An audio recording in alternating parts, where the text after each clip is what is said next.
સદાશિવસમારંભાં શંકરાચાર્યમધ્યમાં અસ્મદાચાર્યપર્યન્તાં વંદે ગુરુપરંપરાં વંદે ગુરુપરંપરાં. વાસુદેવેન્દ્રયોગીન્દ્રં નત્વા જ્ઞાનપ્રદં ગુરું મુમુક્ષૂણાં હિતાર્થાય તત્વબોધો વિધીયતે. આત્મા કઃ સ્થૂલ સૂક્ષ્મ કારણ શરીરાદ વ્યતિરિક્તઃ પંચકોશાતીતઃ સન અવસ્થાત્રય સાક્ષી સચ્ચિદાનંદ સ્વરૂપઃ સન યસ્તિષ્ઠતિ સ આત્મા કારણ શરીરમ કિમ અનિર્વાચ્ય અનાદિ અવિદ્યારૂપમ શરીરદ્વયસ્ય કારણમાત્રમ સત્સ્વરૂપાજ્ઞાનમ નિર્વિકલ્પકરૂપમ યદ અસ્તિ તત્કારણ શરીરમ. કારણ શરીર શું છે એવા પ્રશ્નના ઉત્તરમાં અહીંયા જણાવવામાં આવે છે. કારણ શરીર અર્થાત જે અનિર્વાચ્ય છે, અનાદિ છે, અવિદ્યારૂપ છે, બંને શરીરનું કારણ માત્ર છે. શરીરદ્વયસ્ય કારણ માત્રમ. સત સ્વરૂપ અજ્ઞાનમ, સત સ્વરૂપના અજ્ઞાનરૂપ છે. નિર્વિકલ્પક રૂપમ, કોઈ પ્રકારના વિકલ્પ કે ભેદ એમાં નથી. એવું જે છે યદ અસ્તિ તત્ કારણ શરીરમ, એ કારણ શરીર છે. અને એવા કારણ શરીરની વિચારણામાં આપણે એની સ્થિતિ શું છે, એનું કારણ શું છે, એનું કાર્ય, એનું સ્વરૂપ, એના અંગો કયા કયા છે, આ બધી વિચારણા જે પૂર્વે પણ સ્થૂળ અને સૂક્ષ્મ શરીરમાં જોઈ ગયા હતા એ આમાં પણ આપણે જોવાનો પ્રયત્ન કરી રહ્યા છીએ. એમાં સૌથી પહેલું આપણે સમજવાની સરળતા માટે એનું કાર્ય શું છે, કારણ શરીર છે એનું કાર્ય શું, તેના કાર્યના ઉત્તરમાં જણાવવામાં આવે છે શરીરદ્વયસ્ય કારણ માત્રમ. એનું કાર્ય કંઈક છે, કેવું છે, તો એ કારણ છે એવું જણાવવામાં આવી દીધું. તો શેનું કારણ છે, તો કે સ્થૂળ અને સૂક્ષ્મ શરીરનું કારણ હોવાપણું છે ને એ જ એનું કાર્ય છે, એ સિવાય કોઈ બીજું કાર્ય નથી. કારણ માત્રમ, શરીરદ્વયસ્ય કારણ માત્રમ એનું કાર્ય છે. અને જ્યારે હવે સ્થૂળ અને સૂક્ષ્મ શરીરનું કારણ અર્થાત કે એનું ઉત્પત્તિ સ્થાન, કારણ અર્થાત ઉત્પત્તિ સ્થાન, ઘટનું કારણ માટી છે અર્થાત કે માટી એ ઉત્પત્તિ સ્થાન છે અને લય સ્થાન પણ એ જ છે. એટલે ઘડાની ઉત્પત્તિ અને લય બંનેનું સ્થાન જે માટી છે એને એનું કારણ કહેવાય. એવી રીતે અહીંયા પણ સ્થૂળ અને સૂક્ષ્મ શરીરનું જે ઉત્પત્તિ સ્થાન છે, જેમાંથી સ્થૂળ અને સૂક્ષ્મ શરીરની ઉત્પત્તિ થઈ છે અને જેમાં લય પામે છે એને કારણ શરીર કહેવાય. એટલે આપણું આ શરીર, હાથ, પગ, માથું આવું છે કે આવા અંગ ઉપાંગોવાળું છે. પછી સૂક્ષ્મ શરીર જોયું તો એમાં 5 કર્મેન્દ્રિયો, 5 જ્ઞાનેન્દ્રિયો, એ પણ આપણે વ્યવહારમાં એના ગોલક દ્વારા એને કાર્ય કરતી જોઈ શકીએ છીએ. એટલે આવું કંઈક હશે એવી જે આપણા મનમાં કલ્પના છે ને એને અહીંયા દૂર કરી દેવાની. કારણ શરીર એ કોઈ આના જેવું કોઈ શરીર નથી. શરીર શબ્દોનો જે મૂળ અર્થ છે સૂર્યમાણત્વાદ, એ નાશ પામવાના સ્વભાવવાળું છે. તો આ પણ નાશ પામે જ છે, ક્યારે એનો આપણે વિચાર કરવાનો છે. એટલે એને શરીર કહેવામાં આવે છે. અને સ્થૂળ અને સૂક્ષ્મ બંનેની ઉત્પત્તિનું કારણ છે, બંને એમાંથી ઉત્પન્ન થાય છે. અને એવું આ જે કારણ શરીર છે એને આપણે સમજવાનો પ્રયત્ન કરી રહ્યા છીએ. જેટલો અર્થ અહીંયા કહ્યો ને કે સ્થૂળ અને સૂક્ષ્મ શરીરનું કારણ, અને એનો વિચાર કરવા જઈએ તો કોઈ વસ્તુનું ગ્રહણ થતું નથી. અને ગ્રહણ કરવા માટે આપણી પાસે જ્ઞાનેન્દ્રિયો છે, મન છે, બુદ્ધિ છે, આ જ્ઞાન પ્રાપ્ત કરવાના સાધનો છે. અને એનું તો કારણ છે, અને એનું જ કારણ હોય તો એના દ્વારા ગ્રહણ થઈ શકે નહીં. એટલે એ રીતે ગ્રહણ થતું નથી. તો શું કરવાનું? એટલે અહીંયા આપણે થોડોક શાસ્ત્રનો વિચાર કરી અને માત્ર આ સ્થૂળ અને સૂક્ષ્મ શરીરનું કારણ નહીં, એની ઉત્પત્તિ શેમાંથી થઈ છે એનો વિચાર નથી કરતા, આખા જગતની ઉત્પત્તિનો વિચાર કરી દો.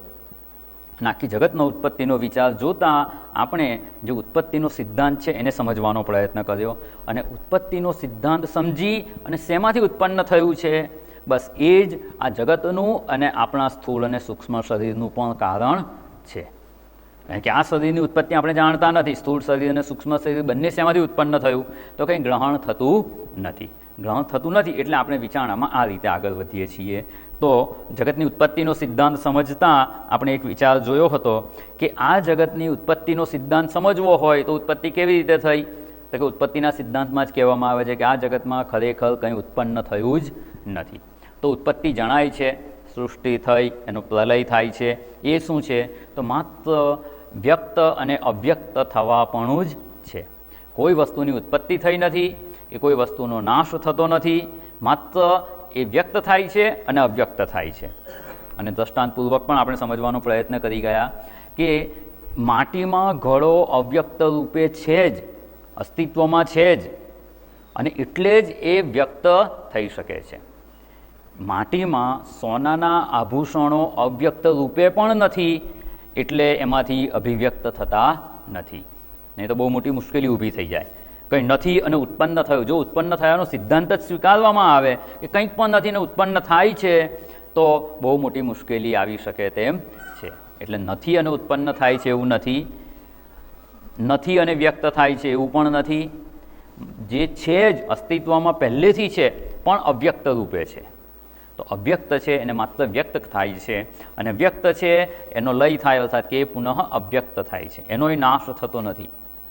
એ તો મેટલમાંથી પણ પદાર્થમાંથી એક પદાર્થમાંથી બીજો પદાર્થ ઉત્પન્ન થાય છે એટલે રૂપ બદલાય છે, અથવા પદાર્થ અને શક્તિ કે મેટલ અને એનર્જી, મેટલમાંથી એનર્જી થાય, એનર્જીમાંથી મેટલ થાય, અને મેટલમાં પણ એકમાંથી બીજામાં કન્વર્ઝન થાય છે, માત્ર ફોર્મ બદલાય છે, રૂપ બદલાય છે, નવી ઉત્પત્તિ થતી નથી. આ આપણે ઉત્પત્તિનો સિદ્ધાંત જોયો. અને law of conservation of energy, કોઈ પણ વસ્તુ એનો નાશ કરી શકાય એમ જ નથી. ટેબલનું આપણે જે દ્રષ્ટાંત જોયું હતું કે ટેબલ છે, ટેબલ ઉત્પન્ન થયું એવું જ્યારે વ્યવહાર કરવામાં આવે છે ત્યારે એમાં ઉત્પન્ન કંઈ થતું જ નથી. થાય છે શું તો કે જે પૂર્વે લાકડું હતું એમાં ટેબલ અવ્યક્ત હતું, એ માત્ર સુથાર આવી અને લાકડામાંથી ટેબલને વ્યક્ત કરે છે. અને એ વ્યક્ત થયેલું ટેબલ જ્યારે એના પાયા તૂટી જાય ત્યારે પછી એને ટેબલ તરીકે કહેવાતું નથી, એટલે પછી એ અવ્યક્ત થઈ ગયું, પુનઃ લાકડા રૂપે થઈ જાય છે, લાકડામાં સ્થિત થઈ જાય છે, એનું રૂપ બદલાઈ જાય છે, ફોર્મ બદલાઈ જાય છે, એનો નાશ થતો નથી. અને જ્યારે આ આપણે વિચારણા કરી ત્યારે થોડોક એક બીજો વિચાર પણ આપણે જોતા હતા એની સાથે સાથે કે જે કંઈ ઉત્પન્ન થયું છે એ માત્ર વ્યક્ત થયેલું છે, એ વાસ્તવમાં એની ઉત્પત્તિ થયેલી નથી. એટલે સુધી વિચારણા જોઈ. સાયન્સ પ્રમાણે પણ આપણે જોયું, વિજ્ઞાન પણ બિગ બેંગ થિયરી દ્વારા એ જ જણાવે છે કે જ્યારે ઉત્પત્તિ થઈ પહેલાં શું હતું તો કે એ પહેલાં કંઈ હતું એવું જાણી શકાય એવું જ નથી, અવ્યક્ત રૂપે હતું. શાસ્ત્રે એને અવ્યક્ત કહી દીધું, સાયન્સવાળાએ એને બિગ બેંગ થિયરીમાં ટાઈની બોલ કહી દીધો. એટલો ઝીણો પદાર્થ છે કે જેને કંઈ જાણી શકાય તેમ નથી, એમાં કોઈ ઇન્ફોર્મેશન જ નથી, નો ઇન્ફોર્મેશન ઝોન જેવું હતું, એટલે એને જાણી શકાય તેમ નથી. એટલે આપણે જાણતા નથી કે ઉત્પત્તિ થઈ એ પહેલાં શું હતું. આપણી બુદ્ધિ નથી જાણી શકતી, પણ શાસ્ત્ર એને જણાવે છે, કારણ કે સૃષ્ટિની ઉત્પત્તિ પૂર્વેથી જ શાસ્ત્રો છે, અપૌરુષેય આપણા વેદો છે, એટલે વેદોમાં એ બધું જ્ઞાન સચવાયેલું છે. એને આપણે સમજવાનો પ્રયત્ન કરવાનો છે, અને એ સમજી શકીએ તો અહીંયા જે વાત જણાવી છે એને આપણે સમજવાનો પ્રયત્ન કરી શકીશું, એને કંઈક અંશે આપણે ગ્રહણ કરી શકીશું. આ એટલા માટે ગ્રહણ કરવાનું છે, સમજવાનું છે કે આ જે કારણ શરીર છે તે અનાત્મા છે, અને જ્યાં સુધી સ્થૂળ અને સૂક્ષ્મ શરીર તો વચ્ચે વચ્ચે છૂટતા જાય છે. એક જન્મ સમાપ્ત થાય એટલે સ્થૂળ શરીર છૂટી જાય છે, પ્રલય થાય ત્યારે સૂક્ષ્મ શરીર છૂટી જાય છે, પણ આ કારણ શરીર છૂટતું નથી ને ત્યાં સુધી જન્મ મૃત્યુના ચક્રમાંથી મુક્ત થવાતું નથી. અર્થાત કે પુનઃ કારણ કે એ કારણ છે બંને શરીરનું, અને જ્યાં સુધી કારણ હાજર છે ત્યાં સુધી એના કાર્યની ઉત્પત્તિ થયા જ કરશે, એને રોકી શકાય તેમ નથી. શરીરોની પ્રાપ્તિ થતી જ રહેવાની. ને જે દ્રષ્ટાંત જોયું હતું કે ખાંડના રમકડા છે એને ઓગાળી નાખીએ તો પુનઃ એમાંથી રમકડા બનતા જ રહે છે, જ્યાં સુધી એ ખાંડનો નાશ કરવામાં આવે નહીં ત્યાં સુધી. એ રીતે આ કારણ શરીરને શેના માટે જાણવાનું છે તો કે એ અનાત્મા છે, અને એમને હું માની અને આપણે જીવી રહ્યા છીએ. જ્યાં સુધી આ કારણ શરીર છે ત્યાં સુધી જગત પણ છે, આપણું સૂક્ષ્મ શરીર પણ છે અને કારણ શરીર પણ પ્રાપ્ત થતું જ રહેશે. એના દુઃખોથી છૂટવાનો બીજો કોઈ ઉપાય નથી. તો એનાથી કેવી રીતે છૂટી શકાય એની વિચારણા આપણે જોવા માટે અહીંયા પ્રયત્ન કરતા હતા કે આ જગત જ્યાં સુધી કારણ શરીર છે ત્યાં સુધી જગતની ઉત્પત્તિ થયા કરશે, શરીરોની ઉત્પત્તિ થયા કરશે. એટલે કહીએ ને કે પેલું ઉત્પત્તિ થઈ એટલે વ્યક્ત થાય, પછી શું થાય? થોડો સમય વ્યક્ત થાય, પછી શું થાય? પછી આ ક્યાં સુધી ચાલશે? 8 વાગ્યા સુધી. પછી તો ક્લાસ પૂરો કરીશું ને. પેલી કે પહેલાં એક વાર્તા સાંભળતા હતા. એક રાજા હતો, એને કીધું કે મને એવી વાર્તા કહો કે એ વાર્તા લાંબો સમય ચાલ્યા જ કરે એવી વાર્તા કહો તો હું ઇનામ આપીશ. બધા બહુ વાર્તા કહે, ગમે એટલી લાંબી વાર્તા હોય, કેટલો સમય લાગે? 10 મિનિટ, અડધો કલાક, કલાક, વાર્તા તો પૂરી થાય ને.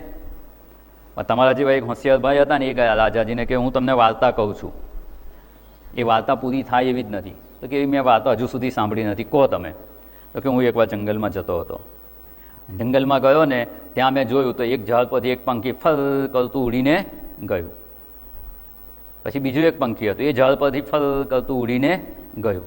પછી ત્રીજું પંખી ઝાડ પરથી ઉડીને ગયું. આ ફર કરીને ઉડ્યા કરે પંખી, એ ક્યારે પૂરા થાય? પેલો કે આગળ શું થયું? તો કે બધા પંખીને તો ઉડવા દો, હવે આ વાર્તા પૂરી થાય ખરી? બસ અહીંયા એવું છે, ઉત્પત્તિ અને પ્રલય, ઉત્પત્તિ અને પ્રલય, ઉત્પત્તિ અને પ્રલય ચાલતા જ રહેશે. જ્યાં સુધી એનું કારણ છે ત્યાં સુધી એ રહેવાના. એટલે વ્યક્ત થાય, અવ્યક્ત થાય, વ્યક્ત થાય, અવ્યક્ત થાય. જે રીતે પાણી છે, પાણીને ગરમ કરીએ તો વરાળ થાય, વરાળ ઠંડી થાય તો પાણી થાય. એટલે પાણી અને વરાળ એ ચક્ર ચાલ્યા જ કરે છે. અહીંયા પણ ઉત્પત્તિ અને લય, ઉત્પત્તિ અને લય ચાલતું જ રહે છે. હવે એમાં ભગવદ્ ગીતાનો એક શ્લોક સરસ છે, બીજા અધ્યાયનો 28મો શ્લોક છે. ભગવાને આ વાતને ખૂબ સરસ શબ્દોમાં જણાવી દીધી છે. અવ્યક્તાદીની ભૂતાની વ્યક્ત મધ્યાની ભારત અવ્યક્ત નિધનાન્યેવ તત્કા પરિદેવના. આદિની ભૂતાની, આદિની અવ્યક્તાની. અવ્યક્ત ભૂતો જે અત્યારે વ્યક્ત થયેલા જણાય છે ને, પંચ મહાભૂતો કહીએ કે જીવો કહીએ, એ બધું જ અત્યારે સૃષ્ટિકાળે જે વ્યક્ત થયેલું જણાય છે એ પૂર્વે કેવું હતું? અવ્યક્ત હતું.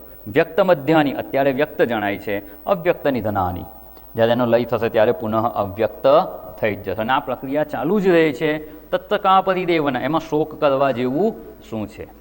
એમાં શોક કરવા યોગ્ય નથી, કારણ કે આ પ્રક્રિયા તો ચાલુ જ રહેવાની. વ્યક્ત અવ્યક્ત, વ્યક્ત અવ્યક્ત પ્રક્રિયા ચાલુ રહે છે. બસ એ જ વાત અહીંયા પણ આપણે સમજવાનો પ્રયત્ન કરી રહ્યા છીએ કે જ્યારે આ ઉત્પત્તિનો સિદ્ધાંત સમજીએ, ઉત્પત્તિ કેવી રીતે થઈ તો સમજાશે શેમાંથી થઈ, એ વિચાર પર આપણે જવાનું છે. તો ઉત્પત્તિ થાય એટલે ઉત્પત્તિનો સિદ્ધાંત આપણે સમજવાનો પ્રયત્ન કરી રહ્યા છીએ. અને ઉત્પત્તિનો સિદ્ધાંત સમજતા આ વ્યક્ત અને અવ્યક્તની આપણે વિચારણા જોઈ. સૃષ્ટિ થવી અર્થાત કે વ્યક્ત થવું, સૃષ્ટિ અને પ્રલય થવો અર્થાત કે અવ્યક્ત થવું. આટલો જો સિદ્ધાંત સમજાઈ ગયો હોય તો હવે આગળ થોડીક આપણે વિચારણા કરવાની છે કે કોઈ વસ્તુનો જન્મ, આ શરીર પણ પૂર્વે શું હતું? આ શરીરનો જન્મ થયો એ પૂર્વે ગર્ભરૂપે હતું, ગર્ભરૂપે અવ્યક્ત હતું. જન્મ થયો ત્યારે શરીર રૂપે વ્યક્ત થયું. બાળક થાય, યુવા થાય, વૃદ્ધ થાય, મૃત્યુ થાય. મૃત્યુ થાય એટલે પાછું અવ્યક્ત થઈ ગયું, પાછું ગર્ભરૂપે આવે. એટલે વ્યક્ત અવ્યક્તના આ દ્રષ્ટાંતો બધા લઈ અને આપણે આ સૃષ્ટિની ઉત્પત્તિનો જે સિદ્ધાંત છે એને સમજવાનો પ્રયત્ન કરવાનો છે. અને એના દ્વારા ઉત્પત્તિનું જે કારણ છે, શરીર દ્વયસ્ય કારણ માત્ર, એ કારણ શરીરને આપણે સમજવાનો પ્રયત્ન કરી રહ્યા છીએ. એટલે બંને શરીરની ઉત્પત્તિનું કારણ છે અને એટલે જ એને લયનું કારણ પણ કહેવામાં આવે છે. એ એક જ એનું કાર્ય છે. જે આપણે પૂર્વે જોયું કે પહેલું જે આપણે કાર્ય, આ શરીરનું કાર્ય શું? તો કે બંને શરીરની ઉત્પત્તિ કરવી એ આ શરીરનું કાર્ય છે. અને જે આપણે દ્રષ્ટાંત લઈને સમજવાનો પ્રયત્ન કરી ગયા કે પદાર્થના રૂપ બદલાતા રહે છે, અવ્યક્ત થાય અથવા એક ફોર્મમાંથી બીજા ફોર્મમાં પરિવર્તન થઈ જાય, એને પણ ઉત્પત્તિ કહીએ છીએ. જે આ દ્રષ્ટાંત જોયું એને વધારે વિસ્તારપૂર્વક સમજીએ કે લાકડું હતું, લાકડાના રૂપમાં ફેરફાર થયો, કોઈક પ્રકારે ફેરફાર કર્યો એટલે હવે શું થઈ ગયું? એ ટેબલ થઈ ગયું. આપણે એને ટેબલ કહીએ છીએ. પાછા એના રૂપમાં ફેરફાર થશે એટલે ટેબલ અવ્યક્ત થઈ ગયું, લાકડા રૂપે થઈ ગયું પાછું. આ ફોર્મ બદલાયા કરે છે. જો ફોર્મ બદલી શકીએ તો આપણે એને કહીએ છીએ કે ઉત્પન્ન થઈ ગયું અથવા એ વસ્તુ વ્યક્ત થઈ. એટલે એનું ફોર્મ બદલવા સિવાય કંઈ જ થતું નથી. અને આ તો સરળ દ્રષ્ટાંત આપણને સમજાય છે કે લાકડું જ છે, લાકડાને જુદા આકારમાં મૂકી દીધું એટલે ટેબલ કહી દઈએ છીએ. પણ પદાર્થોમાં પણ એવું છે. પદાર્થની જો રચનામાં ફેરફાર કરી શકીએ ને તો જાણે નવો પદાર્થ ઉત્પન્ન થયો છે એવું લાગે. અને ઘણા બધા દ્રષ્ટાંતો એવા છે કે પદાર્થોની અણુના સ્તરે ફેરફાર થઈ જાય, એનાથી આગળ વધીને એના ન્યુક્લિયસમાં પ્રોટોન, ન્યુટ્રોન, ઇલેક્ટ્રોન જો એની પણ સંખ્યા બદલી કરવામાં આવે ને તો નવો પદાર્થ ઉત્પન્ન થઈ ગયો છે એવું લાગે. બે પદાર્થો જુદા જુદા જ છે, બેને ભેગા કરીએ અને એ પણ અમુક પ્રમાણમાં ભેગા કરીએ તો અમુક નવો પદાર્થ ઉત્પન્ન થાય, જુદા પ્રમાણમાં ભેગા કરીએ તો જુદો પદાર્થ ઉત્પન્ન થાય, એના લક્ષણો જુદા હોય, એના ઉપયોગ જુદા હોય. તો શું આને ઉત્પત્તિ કહીશું? ઉત્પત્તિ નથી, એ નવા રૂપે માત્ર વ્યક્ત થાય છે. જો આપણું સરળ દ્રષ્ટાંત જોવું હોય તો એવું કહી શકાય કે આપણી સેવ આવે ને, આ હોળી ગઈ હમણાં, સેવિયા બનાવે ને, એ કાચી સેવ છે ત્યાં સુધી તો એ સેવ છે, બરાબર. હવે ધારો કે એનું કોમ્બિનેશન ખાંડ સાથે કરવામાં આવે તો શું થઈ જાય? ખાંડ અને બીજું કંઈ ઉમેરો એ પ્રમાણે તો કંઈ મીઠાઈ થઈ જાય. અને એમાં ધારો કે મસાલો નાખવામાં આવે તો બીજો બધો તો ફરસાણ થઈ જાય. એના સ્વરૂપમાં શું કર્યું આપણે? કંઈક મિશ્રણ કરી દીધું, તો જેવું મિશ્રણ કરીએ એ પ્રકારે નવો પદાર્થ અભિવ્યક્ત થઈ જાય છે. એવી રીતે જગતમાં જ્યાં જ્યાં ઉત્પત્તિ જણાય છે ને એ ક્યાંક ને ક્યાંક આ પ્રકારનું નવી વસ્તુ વ્યક્ત થાય છે.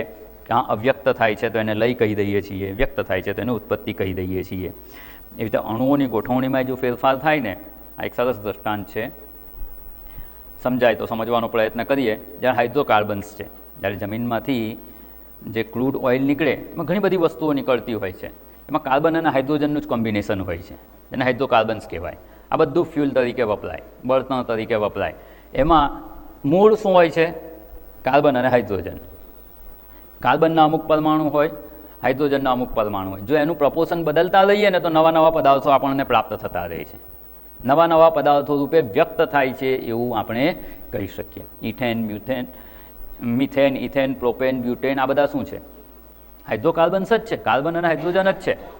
ખાલી એની જે અણુઓની સંખ્યા વધઘટ થતી હોય છે અને નવા નવા પદાર્થો તરીકે એનો ઉપયોગ પણ જુદા જુદા છે. એ રૂપે એ અભિવ્યક્ત થાય છે એટલું જ આપણે કહી શકીએ. એવું એક સરસ બીજું દ્રષ્ટાંત છે, સોડિયમ.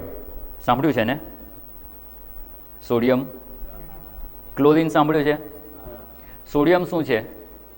ધાતુ છે, મેટલ છે, સફેદ શાઇનિંગ મેટલ છે. ક્લોરીન વાયુ છે, બેને ભેગા કરીએ તો શું થઈ જાય છે?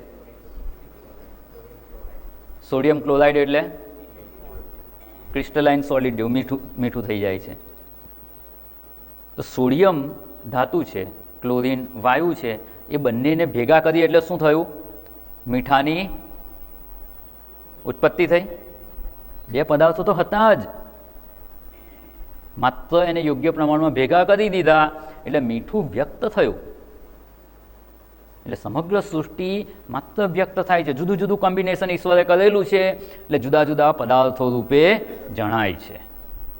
એને જ અહીંયા સૃષ્ટિની ઉત્પત્તિનો સિદ્ધાંત કહીએ છીએ. અને મીઠું એટલે સોલ્ટ. આ તમે સોડિયમ છૂટું હોય તો નહીં વાપરી શકો, ક્લોરીન વાયુ જુદો હશે તો નહીં વાપરી શકાય. બંને ભેગું કરી દીધું, નવો પદાર્થ વ્યક્ત થયો, એનો આપણે ઉપયોગ કરી શકીએ એમ છીએ. હવે આ તો બે પદાર્થો જેને માત્ર ભેગા કરીએ છીએ. ધારો કે જે એના અણુ છે, એના પરમાણુના ન્યુક્લિયસમાં પ્રોટોન, ઇલેક્ટ્રોનની સંખ્યા વધઘટ કરી શકવાનું સામર્થ્ય આવી જાય તો પદાર્થ બદલાઈ જાય. કાર્બનના એક અણુની સાથે ઓક્સિજનનો એક જ અણુ મળે તો કાર્બન મોનોક્સાઇડ, અને ઓક્સિજનના બે અણુ મળે તો કાર્બન ડાયોક્સાઇડ. તો ધુમાડો ખાલી થાય, નુકસાન ના કરે. કાર્બન મોનોક્સાઇડ થઈ જાય તો એ ઝેરી થઈ જાય, શ્વાસમાં જાય તો મૃત્યુ પણ થઈ જાય. આ શું થયું? માત્ર અણુની ગોઠવણી બદલાઈ ગઈ ને, અને પદાર્થનું સ્વરૂપ બદલાઈ જાય છે, નવો પદાર્થ વ્યક્ત થાય છે. એવી રીતે પદાર્થના અંદરના અણુઓના ગુણધર્મોમાં જો ફેરફાર કરી શકાય ને તો અત્યારે જેને આપણે લોખંડ કહીએ છીએ ને, લોખંડમાંથી તાંબુ બનાવી શકાય. એ સામર્થ્ય અત્યારે નથી લોકો પાસે, પણ ધારો કે એ સામર્થ્ય પ્રાપ્ત થાય કે અણુની અંદરની ગોઠવણી બદલી શકીએ તો એ બદલી શકાય. અત્યારે સાદું લોખંડ છે, એને મૂકી રાખો એક ચોમાસાની સિઝન બહાર તો શું થશે? એને કાટ લાગી જશે, બરાબર. હવે એને થોડીક પ્રોસેસ કરીએ, જે આપણને આવડે છે પ્રોસેસ કરીએ છીએ, અને એમાંથી જ એ જ લોખંડમાંથી સ્ટેનલેસ સ્ટીલ બનાવી દીધું. હવે શું થશે? હવે એને કાટ નહીં લાગે, નવો પદાર્થ બની ગયો, ઉત્પન્ન કર્યો. શું ઉત્પન્ન કર્યો નવો પદાર્થ? ના, એ રૂપે માત્ર વ્યક્ત થયો. પદાર્થ તો હતો જ, થોડો ફેરફાર કરી દીધો એટલે એ વ્યક્ત થઈ ગયો. હમણાં એક સરસ વચ્ચે આમ કહે ને મજાક જેવી વાત હતી. કોઈકે એવું કહ્યું કે એવું મશીન બનાવીશું કે જેમાં उसमें आलू डालेंगे तो सोना निकलेगा. સાંભળ્યું તો એવું? કોઈ એનું સરસ સોલ્યુશન આપી દીધું. એટલે આ સોલ્યુશન સાચું નથી, પણ એને આમ કહીએ ને કે ઓન પેપર એને સોલ્વ કરી દીધો આ પ્રશ્ન. કેવી રીતે? જુઓ, આ જે છે આલુ, એટલે સ્પેલિંગ શું છે? ALU. વચ્ચે એક મશીન બનાવી દીધું, બરાબર. એ મશીનમાં આલુ નાખે, પેલી બાજુ શું નીકળ્યું? મશીન હોય ને, ધારો કે કંઈક પણ મશીનમાં પ્રોસેસ થાય એટલે શું થાય? કંઈક એમાંથી છૂટું પડે, કંઈક તમે ઉમેરો, કંઈક કરો છો ને એમાં પ્રોસેસ. તો આમાં શું કર્યું મશીનમાં? ALU માંથી L વચ્ચેથી કાઢી નાખ્યો. મશીનમાં પ્રોસેસ થઈને L નીકળી ગયો તો શું થયું? AU. સાયન્સના વિદ્યાર્થીને ખબર હશે, AU એટલે સોનું, C એટલે કાર્બન, H એટલે હાઇડ્રોજન. તો આ શું થઈ ગયું? આલુમાંથી. આવું બને નહીં હો. સોનું સસ્તું થઈ જાય આલુમાંથી બને તો, પણ આ પ્રોસેસ તમે બનાવો તો થાય કંઈ. મશીન બનાવી દો એકાદ. એટલે અહીંયા આપણે જે વિચારણા કરી રહ્યા છીએ કે નવી નવી ઉત્પત્તિ થાય. ઉત્પત્તિ થતી નથી. જેને ઉત્પત્તિ કહીએ છીએ ને એ માત્ર પદાર્થના સ્વરૂપમાં ફેરફાર થાય છે. એને કહીએ છીએ કે નવો પદાર્થ ઉત્પન્ન થયો. વાસ્તવમાં એ નવો પદાર્થ ઉત્પન્ન થયો નથી. જે અવ્યક્ત રૂપે હતો જ એ જ અભિવ્યક્ત થાય છે. જો અવ્યક્ત રૂપે ના હોય તો અભિવ્યક્ત થઈ શકે નહીં. કોઈ પણ વસ્તુ તમે તમારી રીતે અનેક દ્રષ્ટાંતો પર વિચાર કરી શકશો. જે આપણે એક દ્રષ્ટાંત જે જોયું એને ખાલી યાદ કરી લઈએ. માટીમાં ઘડો અવ્યક્ત છે જ, તો જ કુંભાર એને વ્યક્ત કરી શકે. સુવર્ણમાં ઘરેણાં અવ્યક્ત રૂપે છે જ, તો જ સોની એને વ્યક્ત કરી શકે, નહીં તો એમાંથી એ વ્યક્ત કરી શકે નહીં. એટલે અવ્યક્ત રૂપે સંપૂર્ણ જગત જેમાં હતું એમાંથી આ જગત વ્યક્ત થયું છે અને એને કારણ શરીર કહેવામાં આવે છે. બધાનું કારણ થોડીક આગળ વિચારણા જોઈશું એટલે એમાં આપણે સમજવાનો પ્રયત્ન કરીશું કે માત્ર આપણું સ્થૂળ શરીર અને સૂક્ષ્મ શરીરનું જે કારણ છે એ જ કારણ શરીર છે એવું નહીં. આખા જગતનું એ કારણ છે. આખું જગત એમાંથી ઉત્પન્ન થયું છે એવું આ કારણ શરીર છે. એટલે આપણે જગતની ઉત્પત્તિનો સિદ્ધાંત સમજી રહ્યા છીએ. માત્ર આ બે શરીરનું જ કારણ હોય તો આટલી આપણે વિચારણાની આવશ્યકતા નથી, કારણ કે એને અનાદિ અવિદ્યા કહ્યું છે. એમાંથી જ બધાની ઉત્પત્તિ થયેલી છે. અને એ જ આપણે બીજું આજે દ્રષ્ટાંત અહીંયા છે કે બે વસ્તુને ભેગી કરી અને નવી વસ્તુ બને છે. પહેલાંના જમાનામાં જો ખ્યાલ હોય તો જર્મન સિલ્વર ધાતુના વાસણો આવતા હતા અને એમાં લોકો ખાતા હતા. હવે એ કેવી રીતે બને છે? કુદરતી રીતે નથી ઉપલબ્ધ. જુદી જુદી ધાતુને યોગ્ય પ્રક્રિયા કરી અને મિશ્ર કરવામાં આવે અને મિશ્ર ધાતુ બને છે. એના આખા ગુણધર્મો બદલાઈ જાય છે. નવી જ વસ્તુ તરીકે આપણે એને ગ્રહણ કરીએ છીએ. તો આ જે મિશ્ર ધાતુ કે એલોય છે એ પણ એનું ફોર્મ બદલાય છે, રૂપ માત્ર બદલાય છે. એટલે અહીંયા આપણે આ વિચારણા જોઈ કે સમગ્ર સૃષ્ટિ ઉત્પત્તિ પૂર્વે અવ્યક્ત રૂપે હતી અને અવ્યક્ત રૂપે જેમાં હતી એ કારણ શરીર છે. એમાંથી જે વ્યક્ત થાય છે અને પ્રલય કાળે પાછું એમાં જ લય પામે છે. એટલે લય પ્રલય થઈ ગયો. લય આપણે સુષુપ્તિને લય અવસ્થા કહીએ છીએ, પણ જ્યારે સૃષ્ટિનો પ્રલય થઈ જાય સમગ્ર સૃષ્ટિનો ત્યારે એને પ્રલય કહીએ. આખી સૃષ્ટિ અવ્યક્ત થઈ જાય છે. અવ્યક્ત થઈ જાય છે. જે વ્યક્ત હતી એ અવ્યક્ત થઈ ગઈ. એટલે અહીંયા આપણે એનું જે કાર્ય છે, કાર્ય શું છે તો કે સ્થૂળ અને સૂક્ષ્મ શરીરની ઉત્પત્તિનું કારણ છે. કારણ રૂપે હોય અને એમાંથી સ્થૂળ અને સૂક્ષ્મ શરીર ઉત્પન્ન થાય છે કે વ્યક્ત થાય છે. એ આપણે અહીંયા જોયું. ત્યારબાદ એની સ્થિતિ, એની કન્ડિશન, એ સ્થિતિ શું છે એની, તો ત્યાં ગદ્યમાં જણાવેલું છે નિર્વિકલ્પક રૂપમ. નિર્વિકલ્પ, વિકલ્પ એટલે શું? ઓપ્શન. આ કે આ એવું કહીએ, આ અથવા આ, એટલે બે વસ્તુ તો છે. કોઈક પ્રકારના ભેદ હોય તો જ એને કહેવાય કે આ અથવા આ. અહીંયા એક જ પુસ્તક હોય તો વિકલ્પ ના હોય, પણ બે ત્રણ પુસ્તક પડેલા હોય, કયું પુસ્તક વાંચવાનું અથવા કયું પુસ્તક લઈ જવાનું, વિકલ્પ છે. એમાં ભેદ છે, કંઈક ભેદ વ્યક્ત થયેલા છે. અને નિર્વિકલ્પક રૂપમ, આ કારણ શરીરમાં કોઈ જ પ્રકારના ભેદ નથી. એટલે મારું કારણ શરીર અને તમારું કારણ શરીર એ બેમાં કોઈ ભેદ ખરો? ના. સમષ્ટિનું કારણ શરીર અને વ્યષ્ટિનું કારણ શરીર કોઈ ભેદ નથી. જો કોઈક પ્રકારના ભેદ હોય ને તો બે કહી શકાય. કોઈ જ પ્રકારના ભેદ ના હોય ને તો એને બે કહી શકાય નહીં. કોઈક તો ભેદ હોવો જ જોઈએ. આ પુસ્તક છે અને આ રૂમાલ છે, બે વસ્તુ છે ને તો ભેદ છે. બે વસ્તુ જુદી પડે તો ભેદ છે એવું કહેવાય, પણ બે વસ્તુ કોઈ પ્રકારે ભેદ જ સિદ્ધ ના થાય તો આપણે દ્રષ્ટાંત લઈને સમજીએ તો એવું કહી શકાય કે મારું શરીર અને તમારું શરીર એક જ છે કે ભેદ છે? ભેદ છે. મારી કર્મેન્દ્રિયો અને તમારી કર્મેન્દ્રિયો ભેદ છે, જુદું જુદું સામર્થ્ય છે. મારી જ્ઞાનેન્દ્રિયો અને તમારી જ્ઞાનેન્દ્રિયો ભેદ છે. મનમાં તો ભેદ છે જ, સ્પષ્ટ છે. બુદ્ધિ, આ બધામાં ભેદ છે, પણ આપણું પોતાનું જે આત્મ સ્વરૂપ છે તે એક જ છે. એમાં કોઈ જ ભેદ નથી. કોઈ પણ ભેદ જો સિદ્ધ કરી શકીએ ને તો એ વસ્તુ બે હોઈ શકે, પણ કોઈ પ્રકારનો ભેદ સિદ્ધ ન થાય તો એ એક જ હોય. અને એટલે મેં કહ્યું, પછી આપણે જોઈશું જે મેં કહ્યું એ આપણું કારણ શરીર, અન્યનું કારણ શરીર, સમષ્ટિનું કારણ શરીર એ એક જ છે. અને એટલે આપણા શરીરની ઉત્પત્તિનું જે સ્થાન છે, એનું કારણ છે, એને સમજવા માટે આપણે જગતની ઉત્પત્તિનો સિદ્ધાંત સમજ્યા. કારણ કે કારણ શરીરમાં કોઈ જ ભેદ નથી અને એક જ છે એ દર્શાવવા અહીંયા કહ્યું. નિર્વિકલ્પક રૂપમ, કોઈ પ્રકારના ભેદ ત્યાં સંભવ જ નથી. એવું આ નિર્વિકલ્પક રૂપમ એ આ કારણ શરીરની સ્થિતિ છે, એ રૂપે જ એ રહેલું છે. જેવી રીતે આમ કહે ને કે આ કારણ અવસ્થા છે, એનો બીજો સમાનાર્થી શબ્દ છે કે બીજ અવસ્થા.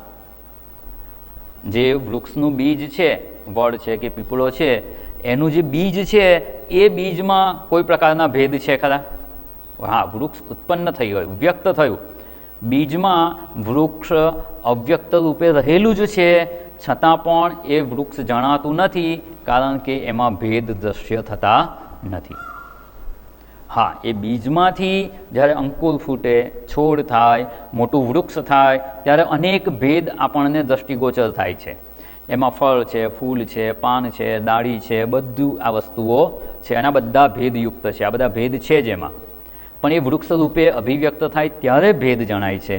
જ્યારે એ વૃક્ષ બીજ રૂપે હતું, બીજ રૂપે હતું ત્યારે કોઈ ભેદ જણાય છે ખરા?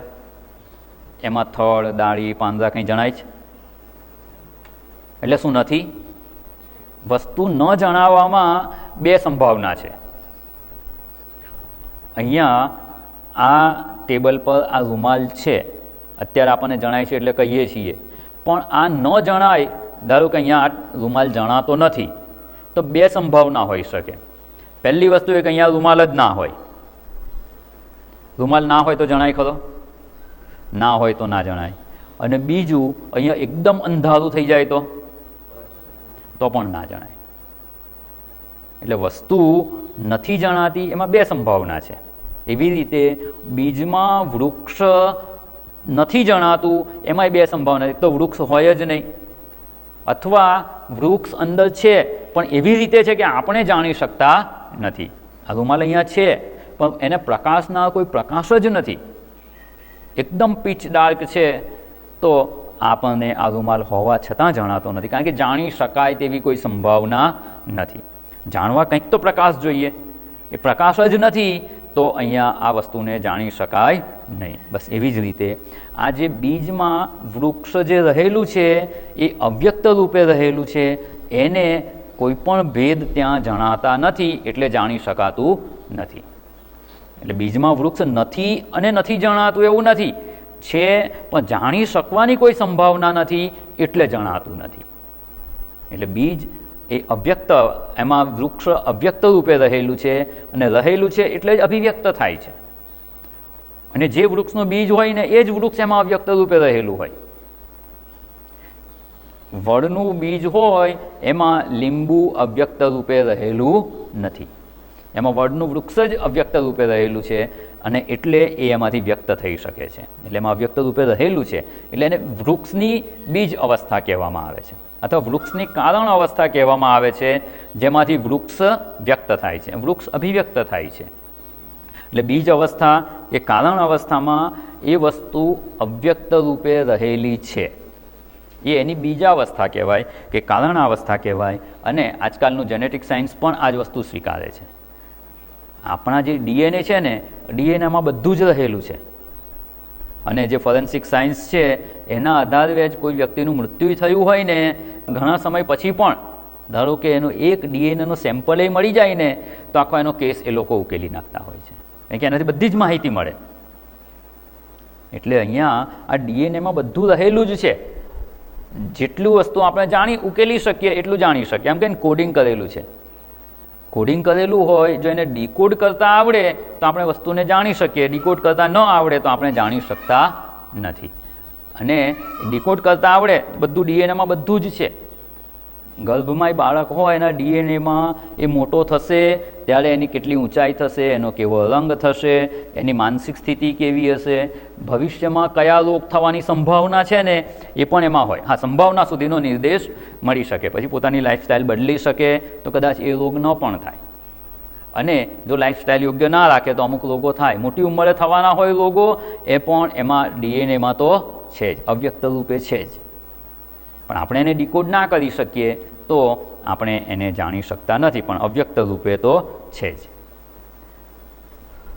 આ શું છે? અહીંયા જે આપણે આ પુસ્તક ભણીએ છીએ ને, આ પુસ્તક વ્યક્ત થયેલું છે ને, આ પેનડ્રાઈવમાં શું છે? આ જ પુસ્તક અવ્યક્ત રૂપે રહેલું છે. આ કહે ને પીડીએફ ફાઇલ હોય ને, આ પુસ્તક આખું પીડીએફ રૂપે આમાં રહેલું જ છે. પણ આપણી અંદર અત્યારે એવું સામર્થ્ય નથી કે આને ડીકોડ કરીને આખું પુસ્તક વાંચી શકીએ. અને આમાં જે રહેલું છે, અવ્યક્ત રૂપે પુસ્તક રહેલું છે, એને વ્યક્ત કરવું હોય તો શું કરવું પડે? કોમ્પ્યુટરમાં લગાવવાનું. કોમ્પ્યુટરમાં નાખીએ એટલે કોમ્પ્યુટરને આવડે છે ડીકોડ કરી આખું પુસ્તક તમને બતાવે પણ ખરું, અને પ્રિન્ટર કનેક્ટ કરે તો પુસ્તક છાપી પણ આપે. તો શું થયું? આ પુસ્તક આમાં અવ્યક્ત રૂપે રહેલું છે. એ જ્યારે એને પ્રિન્ટ કરીએ ત્યારે એ વ્યક્ત થાય છે. એટલે આમાં નથી એવું નહીં, છે ખરું, પણ અવ્યક્ત રૂપે રહેલું છે.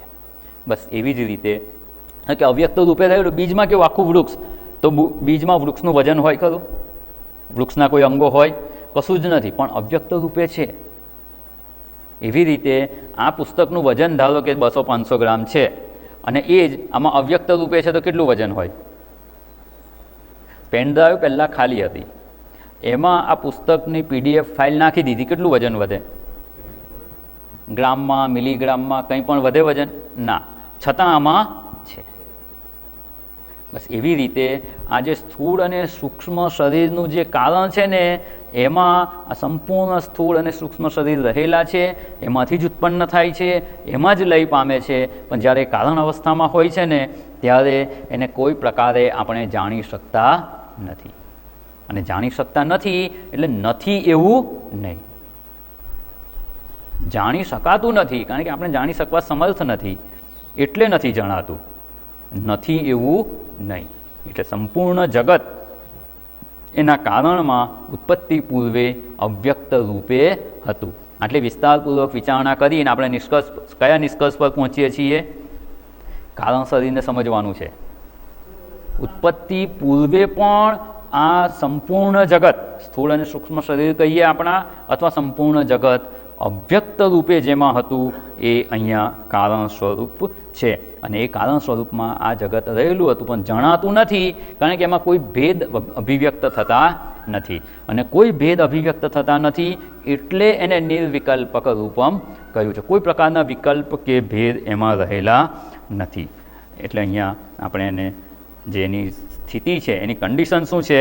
તો કે નિર્વિકલ્પક રૂપમ, જાણી શકાય તેવું નથી, નથી એવું નહીં. આ ખૂબ અગત્યની વિચારણા છે, એટલે આ યાદ રાખવાનું. અવ્યક્ત રૂપે છે પણ આપણે જાણી શકીએ એમ નથી, એટલે એ જણાતા નથી.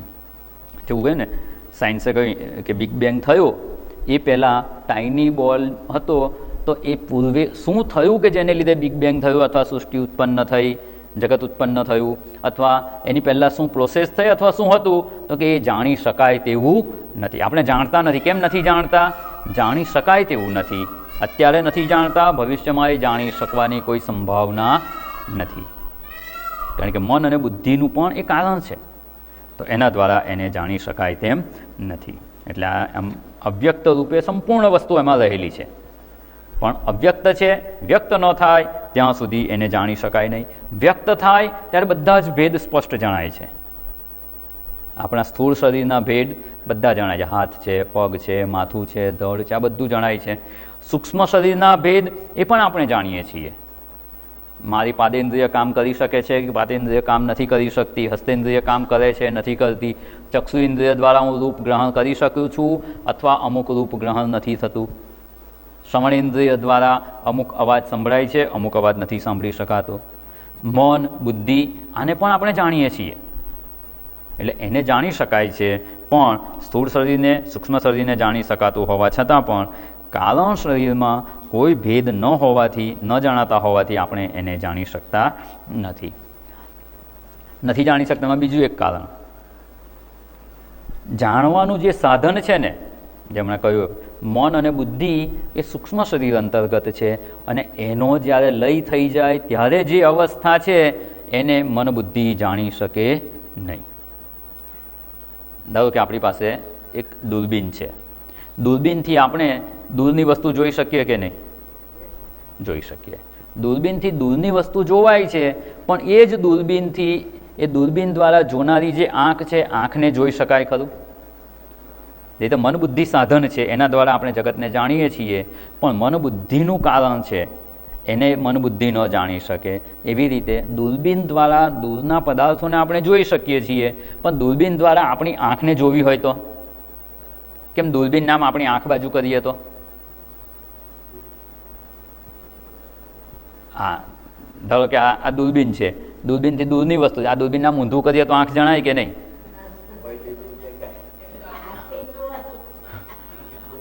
દૂરબીન આ જો ઊંધું દૂરબીન કરીએ તો જોનાર તો આપણે આ બાજુ છે, જોશે કોણ પેલી બાજુથી? એટલે આપણી આંખને દૂરબીન દ્વારા જોઈ શકાય જ નહીં. દૂરબીન દ્વારા નથી જોઈ શકાતી એટલે આપણી આંખો નથી, એવો નિશ્ચય થાય ખરો? નથી જણાતું એટલે નથી એવું ના કહી શકાય. એટલે જગત જ્યારે અવ્યક્ત થઈ જાય છે કારણ અવસ્થામાં, ત્યારે નથી જણાતું. નથી જણાતું એટલે નથી એવું નહીં, જાણી શકાતું નથી, જાણી શકવું સંભવ નથી, નથી એવું કહી શકાય નહીં. એ વખતે જગત અવ્યક્ત રૂપે રહેલું જ છે. વ્યક્ત થાય ત્યારે એને જાણી શકીએ છીએ. દૂરબીન દ્વારા જગતની વસ્તુઓ જાણી શકીએ છીએ, આંખ હોવા છતાં પણ એને જાણી શકાતી નથી. એટલે અહીંયા કારણ શરીર સ્થૂળ અને સૂક્ષ્મ બંનેનું કારણ છે, એમાંથી ઉત્પન્ન થાય છે.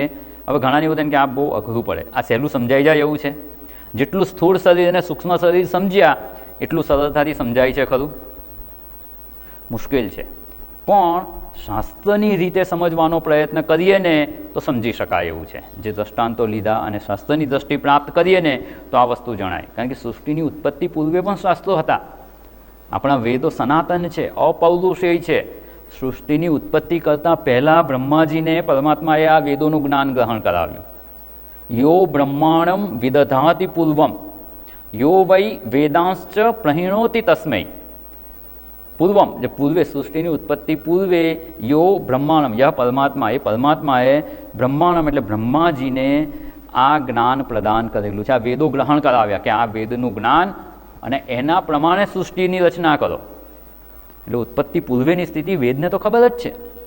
એટલે શાસ્ત્ર જણાવે છે એ પ્રમાણે આપણે સમજવાનો પ્રયત્ન કરીએ તો ચોક્કસ સમજી શકાય એમ છે કે જે રીતે બીજમાં વૃક્ષ અવ્યક્ત રૂપે રહેલું જ છે, માત્ર યોગ્ય પરિસ્થિતિ પ્રાપ્ત થાય ત્યારે એ વ્યક્ત થાય છે. અવ્યક્તમાંથી વ્યક્ત થવું એને જ આપણે ઉત્પત્તિ કે સૃષ્ટિ થઈ એવું કહીએ છીએ, અને વ્યક્તમાંથી પુનઃ અવ્યક્ત થઈ જવું એને જ લય કે પ્રલય કહેવામાં આવે છે.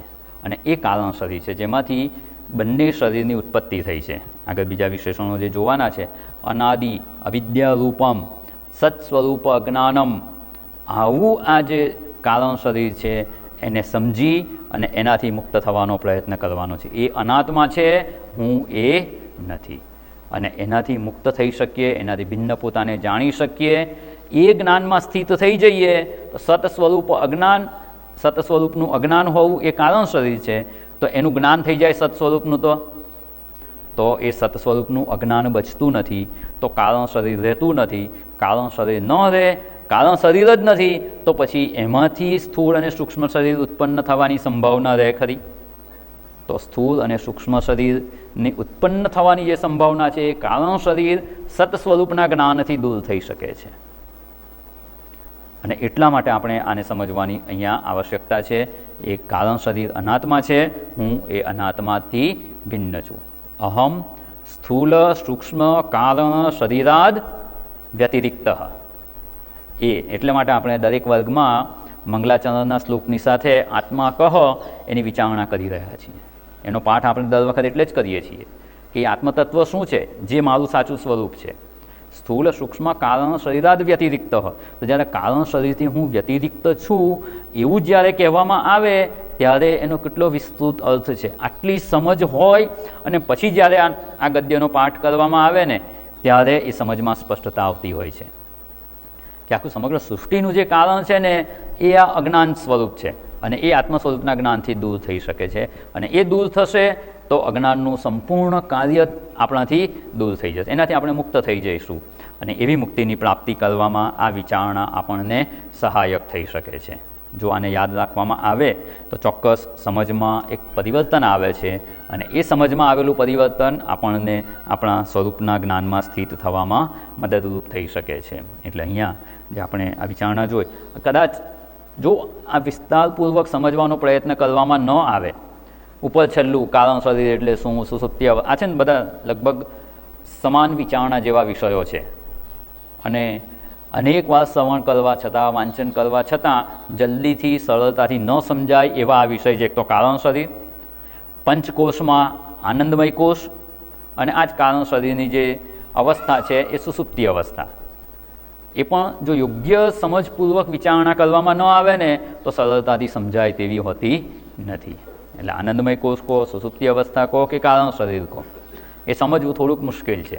પણ સાચી સમજપૂર્વક, સાચો વિચારણા દ્વારા, શાસ્ત્રનો સહારો લઈ અને તર્કપૂર્વક વિચારણા કરી અને સમજવાનો પ્રયત્ન કરવામાં આવે તો ન સમજાય એવું પણ નથી, પણ એવો નિષ્ઠાપૂર્વકનો પ્રયત્ન આવશ્યક છે. ઘણી વાર એવું કહે ને કે આ સમજાયું નહીં, પહેલી જ દ્રષ્ટિએ તો ના સમજાયું, તો કે છે જ એવું. એકવાર હમણાં એક સરસ કોમેડી કહીએ ને એવી વાત જાણવામાં આવી. કોઈ વકીલ હોય ને તો ખોટું ના લગાડતા. એના મિત્રએ એને પૂછ્યું કે આ તમે લોકો વકીલાત કરો છો, એ વકીલાત એટલે શું, કરો છો શું તમે? હવે કેવી રીતે સમજાવવું એને? એટલે વકીલ એક દ્રષ્ટાંત આપે છે કે ધારો કે તમે ઊભા છો, તમારી પાસે પાણીની એક ડોલ છે, એક ડોલમાં પાણી ભરેલું છે, અને તમારી પાસે બે માણસ આવે છે. એક એકદમ મેલો ઘેલો માણસ છે, અઠવાડિયાથી નાહ્યો ના હોય એવો છે, અને એક માણસ બહુ સ્વચ્છ છે, નાહી ધોઈને તૈયાર થઈને આવેલો હોય એવો છે. આ બે માણસ તમારી પાસે આવે છે, તમે એમાંથી આ પાણીની ડોલ કોને આપશો નાહવા માટે? કોને આપશો? જે પેલો મેલો ગંદો ગોબરો માણસ આવ્યો છે એને, બરાબર ને, કે નાહી લે તો થોડો ચોખ્ખો થાય. પેલો વકીલ કહે છે ના એવું નહીં, પેલા ચોખ્ખા માણસને આપવાની. તો કે કેમ? તો કે પેલો તો જો નાહવાનું એને હોત ને, અઠવાડિયાથી નથી નાહ્યો, એને નાહવાના સંસ્કાર જ નથી. નાહવાનો તો ઘરેથી ના નાહીને આવ્યો હોત, એ અઠવાડિયાથી નાહ્યો નથી ને તો આજે પણ નહીં નાય. પેલાને નાહવાના સંસ્કાર છે, રોજ નાહી છે, એટલે એને પાણી આપશો ને તો એ નાહશે. એટલે પેલાને વાર લાગે, હા વાત તો બરાબર છે. પછી પાછી બીજી વાર પૂછે કે ચાલો ફરી બીજી વાર પૂછું, પ્રશ્ન એનો એ જ, નાહશે કોણ? પેલા તરત કીધું કે તમે કીધું એમ કે પેલો જે ચોખ્ખો માણસ છે એ જ નાહશે, એને નાહવાના સંસ્કાર છે, રોજ નાહી છે, તો સવારે નાહે તો બીજી વાર નાહશે. તો કે ના, એ નહીં નાહે. કોણ નાહશે? તો કે પેલો મેલો ઘેલો માણસ છે ને એ નાહશે, કારણ કે અઠવાડિયાથી નાહ્યો નથી. પેલાને તો તમે કહેશો ને તેને તો ઇન્સલ્ટ જેવું લાગે, હું તો નાહીને આવ્યો ને મને નાહવાનું કહો છો, અને નાહીને જ આવેલો જ છે, ફ્રેશ છે, સ્વચ્છ છે, તો કહે છે પેલો મેલો ઘેલો માણસ છે ને એ નાહશે, કારણ કે અઠવાડિયાથી નાહ્યો નથી, એને નાહવાનું પાણી મળ્યું તો નાહશે, સંભાવના છે. તો કે હા ચાલો, એ પણ એને યોગ્ય લાગ્યું. પછી કે ત્રીજી વાર પૂછું છું કે આ પાણીની ડોલ છે એને નાહશે કોણ? પેલો મેલો ઘેલો માણસ છે એ નાહશે કે પેલો સ્વચ્છ છે તે નશે. તો કે તમે કીધું એમ હવે તમે સમજાવી દીધું ને કે પેલો મેલો ગેલો માણસ છે એ નશે. તો કે ના, એ નહીં નાય. કોણ નાશે? બેમાંથી એક નહીં નાય, તમે નાહી લેજો. કે કેમ? તો કે પેલાને નાહવાના સંસ્કાર નથી ને પેલો નાહીને આવેલો છે, એને નાહવાની જરૂર નથી. તો કે આ તમે બોલો જ સમજાતું નથી. તો કે બસ આ અમારું વકીલાતનું કામ આવું જ છે. જજ શું સમજે છે ને એ એની મેળે એ સમજે, અસીલની વાત એ જાણે, પછી પેલું ફરિયાદી હોય એ જાણે, ત્રણે ગોટે ચડાવે એ શું કહેવાય? વકીલાત. એવું આ કારણ શરીર કેવું છે? અને વકીલાત નથી સમજાતી તો આ સમજાવવાનું છે. એનો અર્થ કે ખૂબ વિશેષ પ્રયત્નની આવશ્યકતા છે. બીજું બધું તો સરળતાથી સમજાઈ જાય એવું છે. આ ગ્રંથનો જે અન્ય ભાગ છે ને એ સરળતાથી સમજાઈ જાય એવું છે. સ્થૂળ શરીર અને સૂક્ષ્મ શરીર હું નથી એ પણ સમજાઈ જાય એવું છે. સ્થૂળ શરીર અને સૂક્ષ્મ શરીર શું છે, કોને કહેવાય, એનાથી હું ભિન્ન છું, આ બધી વિચારણા આપણે કરી, મુશ્કેલી પડી ગઈ? હા, એનો અભ્યાસ કરવામાં થોડોક આપણા પ્રયત્નની, વિશેષ પ્રયત્નની આવશ્યકતા છે. અને પ્રયત્ન કરીએ તો એ સમજાય પણ છે. પણ આ કારણ શરીર સમજવું મુશ્કેલ છે. અને જ્યાં સુધી પેલો પ્રયત્ન કરતા રહીશું અને કારણ શરીરને સમજવા માટે વિશેષ પ્રયત્ન નહીં કરીએ અને કારણ શરીર જો દૂર નહીં થયું તો શું થશે? તમે 1000 વાર સ્થૂળ શરીર અને સૂક્ષ્મ શરીરથી છૂટવાનો પ્રયત્ન કરશો પણ એ પુનઃ ઉત્પન્ન થયા જ કરશે, કારણ કે એની ઉત્પત્તિનું કારણ એવું કારણ શરીર હાજર છે. એટલે જ્યાં સુધી કારણ શરીરથી મુક્ત નહીં થઈએ, એનાથી આપણે ભિન્ન છીએ એ નહીં સમજાય, ત્યાં સુધી સ્થૂળ અને સૂક્ષ્મ શરીર હું નથી, એનાથી હું મુક્ત છું, એવા અનેક પ્રયત્નો છતાં પણ જે કહીએ ને કે જીવન મુક્તિનો આનંદ એ પ્રાપ્ત થઈ શકે તેમ નથી. કે એનું કારણ હાજર છે ત્યાં સુધી ઉત્પન્ન થયા જ કરશે.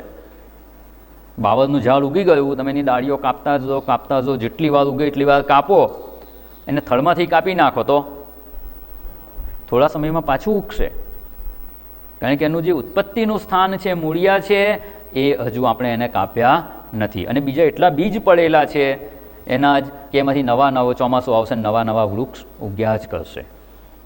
એટલે બીજ અવસ્થામાં જે છે એનો નાશ કરવા માટે એને પહેલાં તો સમજવું પડે. અને એ સમજવા માટેની આપણે અહીંયા વિચારણા કરી રહ્યા છીએ કે કારણ શરીર એટલે શું?